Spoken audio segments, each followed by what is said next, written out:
You perfect? I want to see the real you.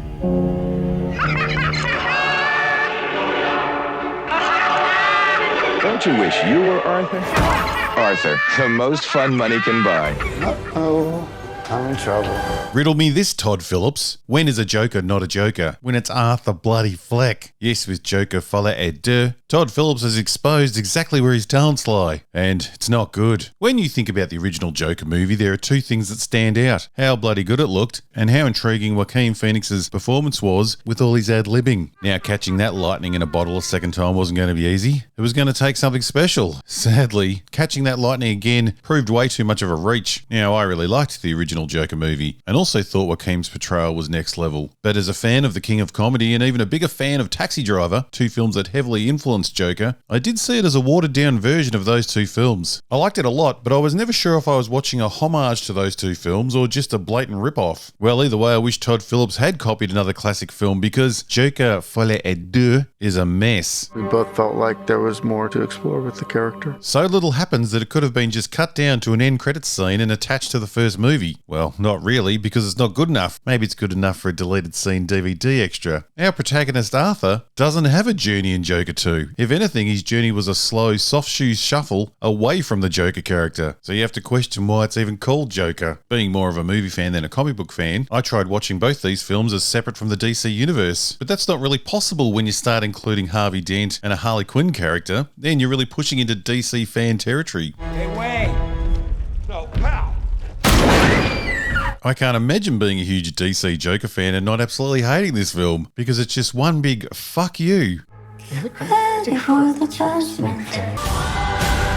So anyway, the story: Joker is in prison awaiting trial for his murder spree when he meets Lee, this universe's Harley Quinn. And the story is completely lackluster. There's no story arcs, no character arcs. And from the trailer, we would assume Lady Gaga's character is already crazy. But no, she's just crazy about the Joker, which leads to a lukewarm love story and a courtroom drama with no drama. And song after song after song after song after song after song after song. Now, a lot of people really don't like the idea of a Joker film being a musical. Personally, I think it could have been done really well. The musical idea suits the Joker character, as well as Arthur's descent into madness. But musicals are hard, really bloody hard, and they take guts to pull off. Yes, a lot of talent and balls. This film just plays as a half-assed musical. The songs are just plonked in to serve as a literal and basic reference to the storyline or Arthur's mental state. Even the song choices are uninspired. Forget your troubles, come on, get happy. Overused classics with none of the surprise choices you would expect from a Joker movie. For one, the film is set in the 80s, so they could have had some real fun with the 70s and 80s music of the time. But all we get are old show tune standards, too reminiscent of Lady Gaga and Tony Bennett's back catalogue. There are hundreds of songs from the 70s and 80s to choose from that could have been used in really creative and original ways. Bloody Batman got a Prince soundtrack. Oh, I got a live one here. And we get a musical set in the 80s filled with songs that the Rat Pack were doing in the 60s. It's very tired and unoriginal. And when Arthur says to Lee at the end of the movie, "No more songs," we all feel it was said way too late.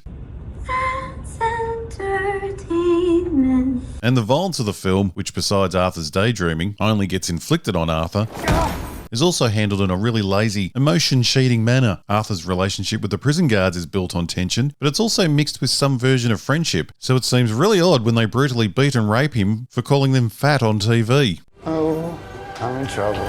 Going from cruelty to male rape is a big leap for guards who aren't locked up 24/7, and all for being called fat. Slightly sensitive guards. To those goddamn fat, stupid guards at Arkham? The movie is also trying to set up the idea that Arthur may have a split personality, as introduced by his defense. But this also leads to nothing. Instead, in the end, Arthur just confesses that his Joker persona is just a bit of play acting. In other words, what the audience was thinking all along. What great writing. But before that, in this much anticipated court case, we have Arthur declaring that he can't handle his legal representation anymore, so he sacks her on the spot, and we can finally get excited by the thrill of him now choosing to defend himself as the Joker. But just when you think that injustice engine is about to rev, it stalls. A day later, he just goes back to being Arthur because he can't take being the Joker anymore. Why? Arthur is a miserable coward with a horrible life until he unlocks his persona, the Joker, who is everything he wants to be. Finally, in transforming, he's liberated from his mental torture. So my question to Todd Phillips is, why would you think that a mentally ill guy in The Slammer who has given up on life makes for an interesting plot for a movie? The journey into madness, interesting. The journey into apathy, not so interesting. If Arthur was going to reject everything the Joker had to offer, tell us why. Give us a bloody reason. This is where the movie failed to deliver. The first movie was full of substantial backstory. We gained a deep understanding of how his pain cascaded into violence. Sadly, this time we're fed that Arthur is just too tired to be bothered becoming the Joker. And we get the impression that throwing on his fancy threads for just one day in court took it out of him. Don't get me wrong, we all know his pain and want to just crash on the couch. But for Arthur, the Joker was his only escape.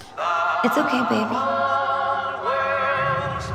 Let's give the people what they want. In the first film, Arthur's madness was causing real delusion in his everyday world. One of my favourite parts of the first film was his relationship with his neighbour, the woman his delusions led him to believe he was dating. Oh my God. What are you doing in here?